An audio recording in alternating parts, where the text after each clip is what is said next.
الحمد لله رب العالمين والصلاة والسلام على سيد الأنبياء والمرسلين وعلى آله وأصحابه أجمعين، أما بعد. أعوذ بالله من الشيطان الرجيم. بسم الله الرحمن الرحيم. الله ولي الذين آمنوا يخرجهم من الظلمات إلى النور والذين كفروا أولياؤهم الطاغوت يخرجونهم من النور إلى الظلمات أولئك أصحاب النار هم فيها خالدون. صدق الله العظيم. اللهم صل على سيدنا محمد وعلى آل سيدنا محمد وبارك وسلم. اللهم صل على سيدنا محمد وعلى آل سيدنا محمد وبارك وسلم. اللهم صل على سيدنا محمد وعلى آل سيدنا محمد وبارك وسلم. بزرگان محترم، اللہ رب العزت کے مبارک ناموں کا تذکرہ چل رہا ہے الحمدللہ. ایک اور نام ہے اللہ تعالیٰ کا الولی جل جلالہ. ولی یہ اللہ رب العزت کا مبارک نام ہے. قرآن پاک میں کئی جگہ وارد ہوا ہے.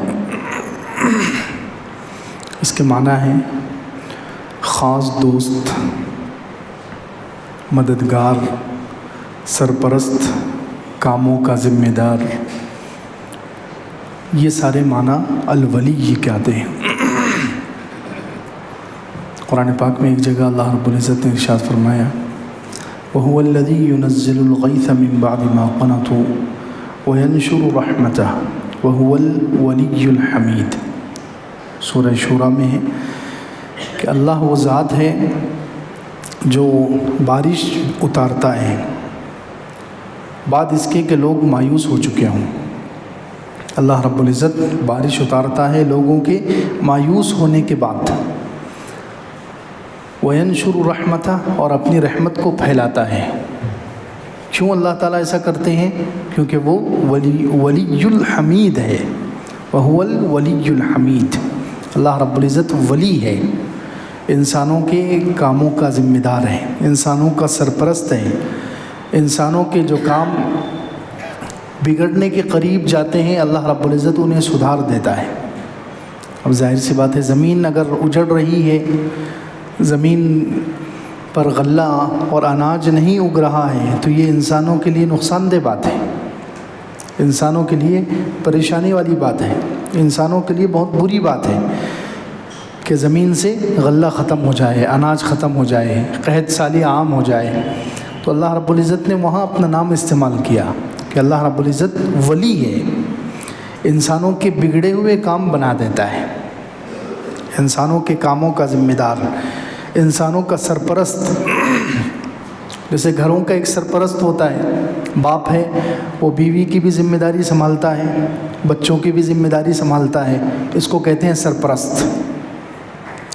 بیوی کے بھی سارے خرچے اٹھائے گا باپ، اور بچوں کے بھی، گھر میں جتنے افراد ہیں ان سب کے خرچے، ساری ذمہ داریاں وہ پوری کرتا ہے. اس کو کہتے ہیں ولی، سرپرست.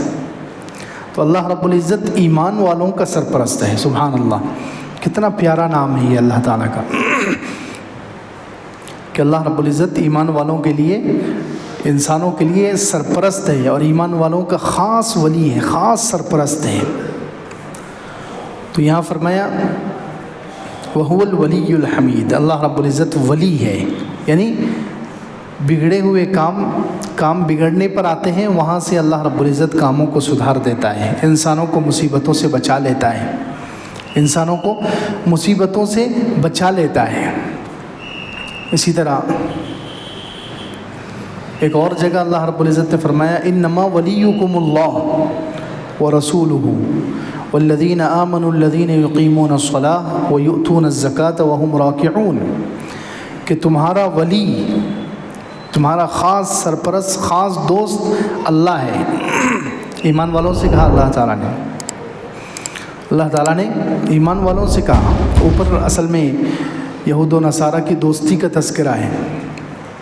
اوپر اس صفحے میں پہلے سے یہود و نصارہ سے دوستی کا تذکرہ ہے. مسلمانوں کو اللہ تعالیٰ نے منع کیا کہ کہ یہودیوں سے، عیسائیوں سے، اللہ کے دشمنوں سے دوستی مت کرو، ان کو اپنا رازدار، ان کو خاص دوست مت بناؤ، یہ تمہیں دھوکہ دے سکتے ہیں، یہ تمہیں نقصان پہنچا سکتے ہیں۔ اوپر سے یہ کہا کہ جو یہودیوں اور عیسائیوں کو دوست بنائے گا، جو یہودیوں اور عیسائیوں کو خاص دوست بنا لے، ان پر بھروسہ کرے، ان کو اپنا ذمہ دار اور رازدار بنائے، تو ایسا شخص مسلمان نہیں ہے، وہ انہی میں شمار ہوگا۔ وَمَن يَتَوَلَّهُم مِّنكُمْ فَإِنَّهُ مِنْهُمْ، جو ان یہودیوں اور عیسائیوں کو دوست بنائے گا، ان کو رازدار بنائے گا، ان سے خاص دوستی کرے گا، تو وہ انہی میں شمار ہوگا۔ تو اوپر یہودیوں اور عیسائیوں کی دوستی سے منع کیا اور نیچے فرمایا کہ دوستی کرنا ہے تو تمہارے لیے تو اللہ دوست ہے۔ سبحان اللہ، انما ولیکم اللہ، تمہارا دوست، تمہارا سرپرست، تمہارا رازدار وہ اللہ ہے اور رسول ہیں اور ایمان والے ہیں۔ ان کو دوست بناؤ تو کامیاب ہوگے، ان کو دوست بناؤ، ان کو رازدار بناؤ۔ تو خیر، یہ نام اللہ رب العزت نے قرآن پاک میں کئی جگہ استعمال کیا ہے کہ اللہ رب العزت الولی ہے، اللہ رب العزت سرپرست ہے، اللہ رب العزت ذمہ دار ہے۔ حضور اقدس صلی اللہ علیہ وسلم کو جب مشرکین نے ستایا، مشرکین نے بہت ستایا، بہت پریشان کیا، حتیٰ کہ نعوذ باللہ قتل کرنے کی کوشش کی، اس وقت اللہ رب العزت نے فرمایا ان ولی اللہ الذی نزل الکتاب وہو یتولی الصالحین، کہ آپ کا ولی وہ اللہ ہے۔ آپ کہہ دیجئے کہ میرا ولی، میرا دوست، میرا رازدار، میرا سرپرست، میرا ذمہ دار وہ اللہ ہے جس نے قرآن اتارا ہے، اور وہ صرف میرا نہیں، وہو یتولی الصالحین، جو بھی نیک بن جائے گا اس کا سرپرست، اس کا ولی، اس کا دوست اللہ ہے۔ کتنی پیاری آیت ہے، جو بھی نیک بن جائے گا قیامت تک، جو بھی صالح نیک بن جائے، اللہ کے احکامات کو پورا کرے، گناہوں سے بچے، حضور صلی اللہ علیہ وسلم کی سنتوں کا اتباع کرے، تو جو بھی اللہ کا دوست بن جائے گا، اللہ رب العزت اس کا سرپرست ہے، اس کا ذمہ دار ہے، اس کا رازدار ہے، اس کا خاص دوست ہے، اس کا کام بنانے والا ہے، اس کا مددگار ہے۔ تو حضور صلی اللہ علیہ وسلم کو بھی تسلی دی کہ مشرکین مکہ سے، ان کی سازشوں سے گھبرانے کی ضرورت نہیں ہے، اس سے گھبرانے کی ضرورت نہیں ہے، اللہ رب العزت آپ کا سرپرست ہے، اللہ رب العزت آپ کا ذمہ دار ہے۔ اور کیسے اللہ رب العزت دیکھو ایمان والوں کے ساتھ دوستی نبھاتے ہیں، اللہ رب العزت سرپرست ہیں، سارے کام، ساری ضرورتیں انسانوں کی اپنے ذمے لے لیتے ہیں، جو اللہ کے خاص بندے ہوتے ہیں، ان کی جو اللہ کے خاص بندے ہوتے ہیں، ایمان والے، اللہ رب العزت کیسے ان کی مدد کرتے ہیں، کیسے ان کی ضرورتیں اپنے ہاتھ میں لے لیتے ہیں، کیسے ان کے کام بناتے ہیں۔ حضرت موسیٰ علیہ السلام کا واقعہ دیکھ کہ حضرت موسیٰ علیہ السلام بنی اسرائیل کو لے کر نکلے مصر سے، تب حضرت موسیٰ علیہ السلام تو اللہ کے نبی ہیں اور بنی اسرائیل جو تھے وہ مومن ہیں، اللہ رب العزت کیسے ان کی سرپرستی کر رہا ہے، کیسے اللہ رب العزت ان کی مدد کر رہا ہے، کیسے اللہ رب العزت ان کی حفاظت کر رہا ہے، کیسے اللہ رب العزت ان کی ضرورتیں پوری کر رہا ہے، کہ سامنے سمندر آ گیا اور پیچھے سے فرعون آ گیا، تو اللہ رب العزت ولی ہے، ذمہ دار ہے، سرپرست ہے، تو ایمان والوں کو ضرورت پڑی سمندر پار جانے کی، اللہ نے راستہ بنا دیا۔ کتنا پیارا ذمہ دار ہے اللہ رب العزت، کیسے وہ سارے ایمان والوں کی ضرورتیں اپنے ہاتھ میں لے لیتا ہے، اور کیسے وہ ایمان والوں کی ضرورتیں پوری کرتا ہے، عقل حیران ہو جاتی۔ اب بنی اسرائیل کو، موسیٰ علیہ السلام کو راستے کی ضرورت تھی، اللہ رب العزت نے سبحان اللہ سمندر کو پھاڑ کر راستے بنا دیے، سمندر کو پھاڑ کر راستے بنا دیے، پھر سمندر پار چلے گئے، تو سمندر پار جانے کے بعد اللہ رب العزت نے ان کو حکم دیا، خیر ایک نافرمانی ہو گئی ان سے، اس کے بعد وہ میدان تیہ میں گھوم رہے ہیں، میدان تیہ میں گھوم رہے ہیں، تو وہاں اللہ رب العزت کیسے ان کی سرپرستی کر رہا ہے، اللہ رب العزت ولی ہے، خاص دوست ہے، ذمہ دار ہے۔ یہ بچوں پیچھے جاؤ بیٹے، اللہ رب العزت ولی ہے، خاص ذمہ دار ہے، سرپرست ہے، ضرورتیں پوری کرتا ہے۔ کیسے اللہ رب العزت ضرورتیں پوری کر رہا ہے کہ ان کو لائٹ کی ضرورت پڑی تو ان کے لیے اسپیشل ایک مینار آ کر کھڑے ہو جاتا تھا اور روشن ہو جاتا تھا۔ ان کے لیے مینار آ کر رات میں کھڑا ہو جاتا ہے جس میں روشنی ہو۔ اس زمانے میں تو یہ اس طریقے کی لائٹ تو تھی نہیں، اس طریقے کی لائٹ کا کوئی انتظام نہیں تھا، تو اللہ رب العزت اسپیشل ان کے لیے ایک روشنی کا مینار بھیج دیتے تھے جس میں بنی اسرائیل اپنے رات کے کام کرتے تھے۔ کھانے کی ضرورت پڑی، اللہ رب العزت نے من و سلوہ ان کے لیے اتار دیا۔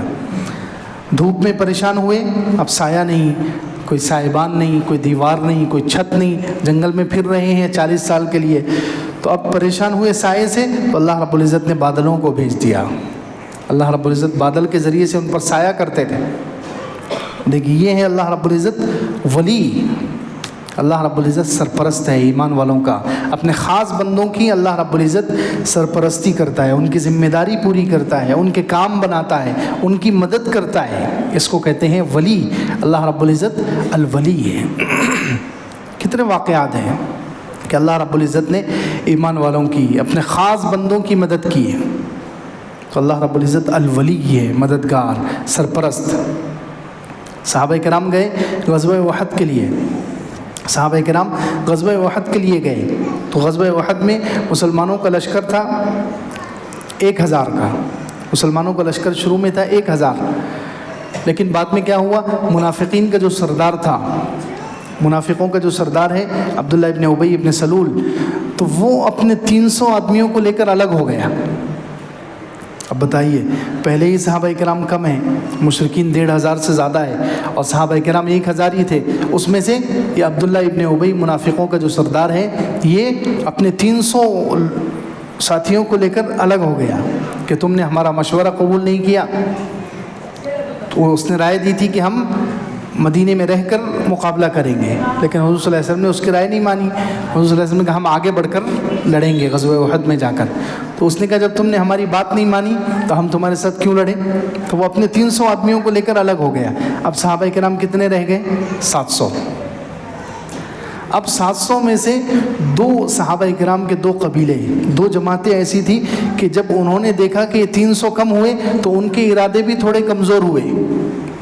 بنو سلمہ اور بنو حارثہ 2 خاندان تھے، 2 قبیلے تھے، یہ مسلمان ہیں، پکے مسلمان ہیں، صحابہ ہیں، لیکن کہتے ہیں وہ 300 جب الگ ہوئے تو ان کے ارادے بھی کچھ ڈگمگائے، ان کے ارادے بھی تھوڑی دیر کے لیے کمزور پڑے، تو اللہ رب العزت نے لیکن ان کو جمایا، اللہ رب العزت نے ان کو جمایا، ان کی حفاظت کی اور ان کو توفیق دی کہ وہ حضور صلی اللہ علیہ وسلم کے ساتھ رہیں۔ اس کے بارے میں اللہ تعالیٰ نے قرآن کی آیت اتاری، اذ ہمت طائفتان منکم ان تفشلا واللہ ولیہما، کہ جب تم میں سے 2 جماعتیں، صحابہ کرام میں سے 2 گروہ ارادہ کر رہے تھے بزدلی دکھانے کا، اذ ہمت طائفتان منکم ان تفشلا، جب تم میں سے، یعنی یہ صحابہ کرام کی جماعتوں نے دیکھا کہ یہ 300 لوگ الگ ہو گئے، اب ہم 700 رہ گئے، تو اب کیسے لڑائی جیتی جائے گی، لڑائی میں کامیابی اور فتح کیسے ملے گی، یہ سوچ کر 2 قبیلوں میں تھوڑا سا کمزوری پیدا ہوئی۔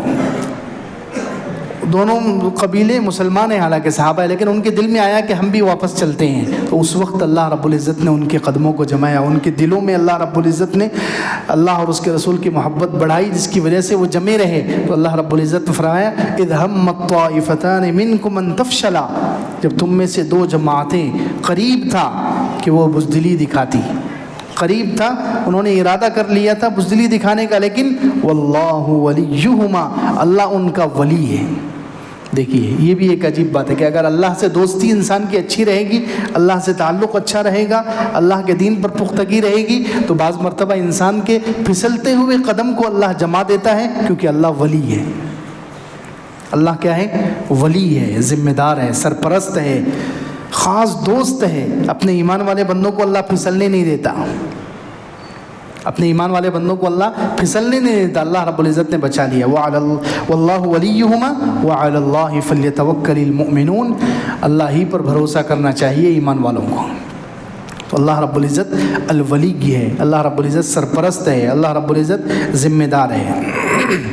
حضور صلی اللہ علیہ وسلم کا ایک واقعہ ہے، حضور صلی اللہ علیہ وسلم نے ایک مرتبہ، لمبا واقعہ ہے، مختصراً حضور صلی اللہ علیہ وسلم نے ایک مرتبہ قسم کھا لی کہ میں شہد نہیں کھاؤں گا، میں شہد نہیں کھاؤں گا کسی وجہ سے. خیر لمبا واقعہ ہے، پورا واقعہ عرض کرنے کا ٹائم نہیں ہے. تو اللہ کے رسول صلی اللہ علیہ وسلم نے قسم کھا لی کہ میں شہد نہیں کھاؤں گا. اور حضرت حفصہ جو حضور صلی اللہ علیہ وسلم کی پاک بیوی ہے، حضرت عمر کی بیٹی ہے، ان کو بتا دیا، ان کو رازدار بنایا، ان کو رازدار بنایا کہ میں آج سے شہد نہیں کھاؤں گا، لیکن یہ بات تم نے کسی کو بتانی نہیں ہے، یہ بات تم نے کسی کو بتانا نہیں ہے. تو حضرت حفصہ نے کیا کیا؟ حضرت عائشہ کو بتا دیا. حضرت حفصہ حضرت عمر کی بیٹی اور حضرت عائشہ حضرت ابوبکر کی بیٹی. تو جیسے حضرت ابوبکر اور حضرت عمر میں دوستی تھی، ان کی بیٹیوں میں بھی دوستی تھی، ان کی بیٹیوں میں بھی دوستی تھی. دونوں حضور صلی اللہ علیہ وسلم کی بیویاں ہیں. تو حضرت ابوبکر اور حضرت عمر کی دوستی کی وجہ سے ان کی بچیوں میں بھی دوستی تھی. تو حضرت حفصہ کو حضور صلی اللہ علیہ وسلم نے راز بتایا کہ یہ بات کسی کو بولنا نہیں ہے، میں آج سے شہد نہیں کھانے والا ہوں. تو حضرت حفصہ نے کیا کیا؟ اپنی سہیلی تھی حضرت عائشہ، تو بتا دیا حضرت عائشہ کو. تو اللہ رب العزت نے وہی اتار دی اور پوری قرآن کی آیت سورہ تحریم، اور سورہ تحریم کا آدھا رکوع اسی پر اترا ہے. یا ایھا النبی لم تحرم ما احل اللہ لک، نبی جی آپ کیوں کسی حلال چیز کو اپنے اوپر حرام کرتے ہیں؟ شہد جب حلال ہے، حلال چیز کو حرام کرنا یہ کسی کے اختیار میں نہیں، یہ صرف اللہ رب العزت کر سکتا ہے. آپ نے کیوں کیا ایسے؟ پھر اس کے بعد حضرت حفصہ نے جو راز بتایا تھا اللہ رب العزت نے وہ بتا دیا کہ آپ کی بیوی کو آپ نے کہا تھا کہ وَإِذَا سَرَّ النَّبِيُّ إِلَى بَعْضِ أَزْوَاجِهِ حَدِيثًا فَلَمَّا نَبَّأَتْ بِهِ وَأَظْهَرَهُ اللَّهُ عَلَيْهِ عَرَّفَ بَعْضَهُ وَأَعْرَضَ عَنْ بَعْضٍ فَلَمَّا نَبَّأَهَا بِهِ قَالَتْ مَنْ أَنبَأَكَ هَذَا قَالَ نَبَّأَنِيَ الْعَلِيمُ الْخَبِيرُ. تو حضرت آپ صلی اللہ علیہ وسلم نے حضرت حفصہ سے کہا کہ یہ راز کسی کو نہیں بتانا. حضرت حفصہ نے آگے بتا دیا. تو اللہ رب العزت نے قرآن میں اتار کر کہا کہ یہ بیوی نے آپ کا راز فاش کر دیا ہے، اس بیوی نے آپ کا راز فاش کر دیا ہے. پھر آگے کہا ان تتوبا الی اللہ فقد صغت قلوبکما، کہ اگر تم دونوں، حضرت عائشہ اور حضرت حفصہ سے کہا اللہ تعالیٰ نے کہ اگر تم دونوں توبہ کر لو، تمہارے دل ویسے تو توبہ کی طرف ہی جھکے ہوئے ہیں، توبہ کی طرف مائل ہیں، اگر تم دونوں توبہ کر لو تو ٹھیک ہے، لیکن اگر تم دونوں اپنی غلطی پر جمی رہو گی تو یاد رکھو فإن اللہ هو مولاه وجبریل وصالح المؤمنین. حضور صلی اللہ علیہ وسلم کا دوست، حضور صلی اللہ علیہ وسلم کا مددگار تو اللہ ہے، پھر جبرائیل علیہ السلام ہے، پھر سارے مسلمان ہیں، پھر سارے فرشتے ہیں. اگر تم لوگ حضور صلی اللہ علیہ وسلم کے سامنے اپنی غلطی پر جمی رہو گی، توبہ نہیں کرو گی، تو اللہ رب العزت حضور کو دوسری بیویاں بھی دے سکتا ہے. عسى ربه ان طلقكن ان يبدله ازواجا خيرا منكن مسلمات مؤمنات قانتات تائبات عابدات سائحات سیبات وابکارا. کہ امید ہے اگر تم توبہ نہیں کرو گی تو اللہ رب العزت تم سے بہتر مسلمہ، قانتات، ماننے والی، عبادت کرنے والی، اللہ کے لیے روزے رکھنے والی، عبادت گزار عورتیں اپنے نبی کو دے دے گا. تو خیر بات چل رہی ہے کہ اللہ رب العزت ولی ہے. دیکھو کیسے اللہ رب العزت اپنے خاص بندوں کی ایک ایک چیز کی حفاظت کرتے ہیں، ایک ایک چیز کی اللہ رب العزت رہبری کرتے ہیں، ایک ایک چھوٹے سے چھوٹا کام کیسا بناتے ہیں. اب یہاں بیوی نے راز فاش کیا، اللہ رب العزت نے وہ بھی بتا دیا، اور یہ بھی کہہ دیا کہ اگر بیویاں آپ کا ساتھ نہ دیں تو اللہ رب العزت آپ کے ساتھ ہے، اللہ رب العزت آپ کا مددگار ہے، اللہ رب العزت آپ کا ولی ہے. تو ولی اللہ رب العزت کا نام ہے، جس کا مطلب ہے کہ اللہ رب العزت مددگار ہے، اللہ رب العزت خاص دوست ہے ایمان والوں کا. اب جو اہم آیت ہے، سب سے اہم آیت وہ تیسرے پارے میں ہے، اللہ ولی الذین آمنوا یخرجہم من الظلمات الی النور، کہ اللہ رب العزت ایمان والوں کا ولی ہے، خاص دوست ہے، خاص مددگار ہے، خاص سرپرست ہے، خاص ذمہ دار ہے، خاص کام بناتا ہے ایمان والوں کے. اور بطور خاص اللہ رب العزت ایمان والوں کو ہدایت دیتا ہے، ہدایت دینے کا اللہ رب العزت ذمہ دار ہے، ولی ہے. یخرجہم من الظلمات الی النور، ایمان والوں کو اللہ رب العزت اندھیروں سے نکالتا ہے روشنی کی طرف. اللہ اکبر. اللہ رب العزت ولی ہے، ایمان والوں کا خاص دوست ہے. اور خاص طور پر کس چیز میں اللہ مسلمانوں کا ایمان والوں کا دوست ہے؟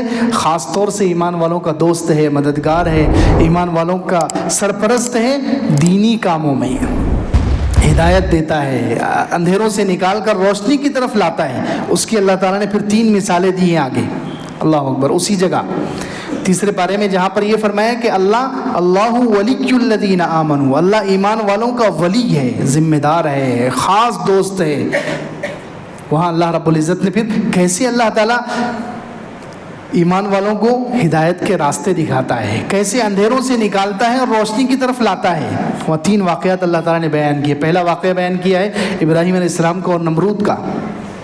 ابراہیم علیہ السلام نے نمرود سے کہا کہ رب اللہ ہے، سارے جہان کا بنانے والا اللہ ہے، ربی الذی یحیی و یمیت، میرا رب ہے جو زندہ کرتا ہے اور موت دیتا ہے۔ تو اس نے کہا انا احیی و امیت، میں بھی زندہ کر سکتا ہوں، میں بھی موت دے سکتا ہوں۔ قال ابراہیم فإن اللہ یأتی بالشمس من المشرق فأتی بها من المغرب فبہت الذی کفر۔ تو حضرت ابراہیم علیہ السلام نے دوسری دلیل دی کہ اچھا اللہ رب ہے، اللہ رب العزت پروردگار ہے، اس کی نشانی یہ ہے کہ اللہ تعالیٰ سورج کو مشرق سے نکالتا ہے، اگر تو رب ہے تو سورج کو مغرب سے نکال کے دکھا دے۔ اگر تو کہہ رہا ہے کہ میں بھی زندہ کرتا ہوں، میں بھی موت دے سکتا ہوں، تو پھر تو سورج کو مغرب سے نکال کر، اللہ تو روزانہ نکال رہا ہے مشرق سے، روزانہ اللہ تعالیٰ مشرق سے نکال رہا ہے، تو کسی دن مغرب سے نکال کے دکھا دے۔ فبہت الذی کفر، تو کافر حیران و پریشان ہو گیا اور کوئی جواب نہیں دے سکا، نمرود لاجواب ہو گیا۔ حضرت ابراہیم علیہ السلام نے ایسی دلیل دی کہ اس کے پاس کوئی جواب ہی نہیں تھا۔ تو یہاں دیکھیں اللہ رب العزت ایسے نشانیاں بتاتا ہے کہ سورج ہے، چاند ہے، یہ زمین اور آسمان کی نشانیاں بتا کر کوئی نہ کوئی واقعہ ایمان والوں کی خاص رہبری ہو رہی ہے کہ اگر ہم کوئی گناہ کریں، غلطی کریں، غلط راستے کی طرف جائیں تو اللہ ہماری زندگی میں ایسے واقعات لے آتا ہے، کوئی نشانی ظاہر ہو جاتی ہے اور ہمارے قدم رک جاتے ہیں۔ اللہ اکبر۔ ایمان والوں کو اللہ رب العزت اندھیروں میں جانے سے بچاتا ہے، گمراہی میں جانے سے بچاتا ہے۔ گمراہی کی طرف جا رہے ہوں، کوئی نہ کوئی واقعہ، کوئی نہ کوئی نشانی آ جائے، کوئی بیماری آ جائے گی، گھر میں یا خاندان میں یا قریبی لوگوں میں کسی نوجوان کی موت ہو جائے گی، تو انسان عبرت حاصل کر کے اس کے قدم رک جاتے ہیں، گناہ کی طرف جاتے جاتے رک جاتا ہے۔ اسی طرح دوسرا واقعہ بیان کیا حضرت عزیر علیہ السلام کا کہ حضرت عزیر او کالذی مر علی قریۃ وہی خاویۃ علی عروشها، حضرت عزیر علیہ السلام ایک بستی کے پاس سے گزر رہے تھے، پھر اللہ تعالیٰ نے انہیں موت دے دی، 100 سال تک سلا دیا اور 100 سال کے بعد انہیں جگایا۔ تو اس واقعے میں بھی اللہ تعالیٰ نے بتایا ہے کہ کیسے حضرت عزیر علیہ السلام کے دل میں یہ خیال آیا کہ یہ بستی ویران ہو چکی ہے، یہ بستی بیت المقدس کی ویران ہے، سارے گھر گر چکے ہیں، سارے انسان وہاں کے مر چکے ہیں، تو یہ بستی کیسے اللہ تعالیٰ زندہ کرے گا؟ انا یحیی ہذہ اللہ بعد موتہا۔ اللہ رب العزت ایک سوال کیا، انہوں نے، شک نہیں تھا نبی کو اللہ کی ذات میں، اللہ کی قدرت میں کبھی شک نہیں ہو سکتا، نبی کو اللہ کی ذات کے بارے میں یا اللہ کی طاقت کے بارے میں کبھی شک نہیں ہو سکتا۔ ان کے دل میں صرف ایک سوال پیدا ہوا کہ کیسے اللہ تعالیٰ اس مردہ زمین کو، مردہ بستی کو اللہ تعالیٰ کیسے زندہ کرے گا؟ کون سا وقت آئے گا کہ یہ بستی دوبارہ زندہ ہو جائے گی، یہ بستی دوبارہ کھڑی ہو جائے گی، آباد ہو جائے گی؟ تو اللہ تعالیٰ نے انہیں 100 سال کے لیے سلا دیا، پھر اٹھا کر اللہ تعالیٰ نے بتایا کہ دیکھو بستی زندہ ہو چکی ہے۔ تو ایسے ایمان والوں کے دل میں کبھی کوئی شک اور شبہ پیدا ہو جائے، اللہ رب العزت ان کے ایمان کو بچا لیتا ہے۔ اسی طرح حضرت ابراہیم علیہ السلام نے اللہ تعالیٰ سے ایک سوال کیا، وَإِذْ قَالَ إِبْرَاهِيمُ رَبِّ أَرِنِي كَيْفَ تُحْيِي الْمَوْتَى۔ ابراہیم علیہ السلام نے پوچھا کہ اللہ آپ مردوں کو کیسے زندہ کرتے ہیں، مردوں کو آپ کیسے زندہ کرتے ہیں؟ تو حضرت ابراہیم اللہ تعالیٰ نے فرمایا اولم تؤمن، کہ آپ کا ایمان نہیں ہے؟ تو انہوں نے کہا قال بلا، کیوں نہیں، لیکن میں آنکھوں سے دیکھ کر اور زیادہ اپنے ایمان کی روشنی بڑھانا چاہتا ہوں۔ اگر آنکھوں سے میں دیکھ لوں گا مردہ کیسے زندہ ہوتے ہیں تو پھر ظاہر سی بات ہے یقین اور بڑھ جائے گا۔ تو اللہ تعالیٰ نے انہیں 4 پرندے پالنے کا حکم دیا اور پھر ان چاروں کو ذبح کرنے کا حکم دیا، چاروں کا گوشت الگ الگ پہاڑوں پر رکھا گیا، حضرت ابراہیم علیہ السلام نے آواز دی، اللہ تعالیٰ نے سب کو زندہ کر کے بتا دیا۔ تو یہ ہے کہ اللہ رب العزت ایمان والوں کا ولی ہے، ایمان والوں کا دوست ہے، مددگار ہے، خاص طور پر انہیں ہدایت دیتا ہے، گمراہی سے بچاتا ہے۔ جہاں ان کے دل میں کوئی گمراہی آتی ہے، کوئی برائی ان کے دل میں آتی ہے، کوئی شک پیدا ہوتا ہے، اللہ رب العزت اس سے ایمان والوں کو بچا لیتا ہے۔ اللہ رب العزت ولی ہے، اللہ رب العزت ذمہ دار ہے۔ حدیث پاک میں ایک دعا بھی آئی ہے، مسلم شریف میں ہے، اللہ کے رسول صلی اللہ علیہ وسلم یہ دعا کرتے تھے، اللہم آتی نفسی تقواہا۔ رمضان آ رہا ہے، یہ دعا ہم کو یاد ہونی چاہیے، روزانہ ہم نے مانگنا چاہیے۔ رمضان تقوی کا مہینہ ہے، رمضان تقوی حاصل کرنے کا مہینہ ہے. اللہ کے رسول صلی اللہ علیہ وسلم یہ دعا کیا کرتے تھے, اللہم آتی نفسی تقواہا, اے اللہ میرے نفس کو تقوی دے دے, میرے نفس کو متقی بنا دے. وزکیہا انت خیر من زکاہا, اے اللہ مجھے صاف کر دے, میری روح کو پاک اور صاف کر دے, آپ ہی بہترین پاک صاف کرنے والے ہیں. انت ولیہا و مولاہا, آپ ہی میرے ولی ہیں, میرے مولا ہیں, میرے پروردگار ہیں, میرے ذمہ دار ہیں, میرے کاموں کی ساری ذمہ داریاں آپ کے اوپر ہیں, اس لیے آپ میرے نفس کو پاک کر دیجئے, مجھے تقوی دے دیجئے. تو دیکھیے حدیث میں بھی یہ ولی اللہ تعالیٰ کے اس نام سے حضور صلی اللہ علیہ وسلم نے دعا کی ہے. اسی طرح حضرت زبیر ابن عوام رضی اللہ عنہ کا مشہور واقعہ ہے کہ جب ان کا انتقال, شہادت کا وقت قریب آیا جنگ جمل میں, تو حضرت زبیر جو حضور صلی اللہ علیہ وسلم کے پھوپھی زاد بھائی ہیں, انہوں نے اپنے بیٹے عبداللہ ابن زبیر کو بلایا اور ان سے کہا کہ تم میرا سارا قرضہ ادا کر دینا. ان کا قرضہ تھا تقریباً 22 لاکھ درہم. 22 لاکھ درہم اتنا قرضہ تھا ان کے اوپر. انہوں نے اپنے بیٹے سے کہا کہ بیٹا میرا قرضہ ادا کر دینا. تو بیٹے نے پھر خود ہی کہا ان عجزت عن شیء من فاستعن بمولاي, اگر میرے قرضے کو ادا کرنے میں کہیں کوئی پریشانی آئے, میرا قرضہ ادا کرنے میں کہیں تمہیں کمزوری, عجز, بے بسی محسوس ہو, کہیں ایسا لگے کہ اب آگے کا کام نہیں ہو سکتا, تو میرے مولا سے کہہ دینا. تو حضرت عبداللہ ابن زبیر کہتے ہیں کہ اللہ کی قسم میں سمجھ ہی نہیں پایا مولا کون ہے. تو میں نے پوچھا کہ ابا جان آپ کا مولا کون ہے؟ تو انہوں نے کہا اللہ, میرا مولا کون ہے؟ اللہ. تو کہتے ہیں کہ جب بھی مجھے کوئی مشکل پیش آتی تھی تو میں کہتا تھا کہ اے زبیر کے مولا یہ مشکل ہے, یہ قرضہ ادا نہیں ہو رہا, میرا قرضہ ادا کر دے. تو اللہ رب العزت نے وہ 22 لاکھ درہم ان کا قرضہ خالی چند زمینوں میں ادا, اتنی برکت ہوئی کہ وہ چند زمینوں میں اللہ تعالیٰ نے ان کا سارا قرضہ ادا کروا دیا. اور بعد میں ان کی 4 بیویاں تھیں, چاروں بیویوں کو 12 لاکھ درہم وراثت میں ملا. دیکھیے یہ اللہ رب العزت کو جو مولا بناتا ہے, جو خاص دوست بناتا ہے, اللہ رب العزت کو جو اپنا مددگار بناتا ہے, اللہ سے جو دوستی لگاتا ہے, اللہ تعالیٰ کیسی برکت دیتے ہیں. 22 لاکھ کا قرضہ بھی ادا ہو گیا اور ہر بیوی کو, چاروں بیویوں کو 12 لاکھ درہم ملا. اور اولاد کو تو زیادہ ملتا ہے, اولاد کو تو زیادہ ملتا ہے, بیویوں کو کم ملتا ہے. تو ایک ایک بیوی کو اتنا ملا. یہ سب کس وجہ سے؟ کہ انہوں نے اللہ رب العزت کو مولا بنایا تھا, اللہ رب العزت کو ولی بنایا تھا. اس لیے ہمیں بھی چاہیے کہ ہم اللہ کو ولی بنائیں, اللہ کو دوست بنائیں, اللہ کو رازدار بنائیں, اللہ سے دوستی کریں, اللہ کو اپنا سرپرست سمجھیں, ذمہ دار سمجھیں. اللہ رب العزت ہمیں عمل کی توفیق عطا فرمائے.